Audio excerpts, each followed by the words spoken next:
இன்றைக்கி சொரா புட்டு செய்ய போகிறேன். சொராவை தண்ணியில் போட்டு உப்பு மஞ்சத்தூள் போட்டு வேக வச்சுருக்கேன். அதை அப்படியே தோலை உரித்து பாருங்கள் தட்டில் இருக்குது. அதுக்கு தேவையான பொருளுகள் வெங்காயம், பச்சை மிளகாய், மிளகுத்தூள், சோம்புத்தூள், ஜீரகம், மஞ்சத்தூள், மிளகாத்தூள், எண்ணெய், கடுகு. வாங்க வீடியோக்குள்ளே போகலாம்.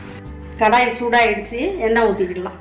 கடுகு போட்டுக்கலாம், வெங்காயம் போட்டுக்கலாம், பச்சை மிளகா போட்டுக்கலாம், இந்த கருவேப்பிலை போட்டுக்கிடுங்க, காஞ்ச மிளகா போட்டுக்கிடுங்க, நல்லா ஒரு 2 கைப்பிடி தேங்காய் போட்டுக்கிடுங்க, கொஞ்சம் சோம்பு போட்டுக்கிடுங்க, நல்லா வாசனையாக இருக்கும்.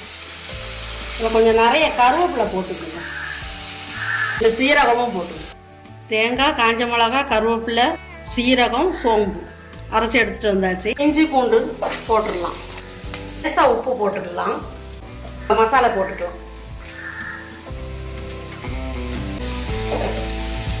பெப்பர் போட்டுக்கலாம், மீன் போட்டுடலாம்.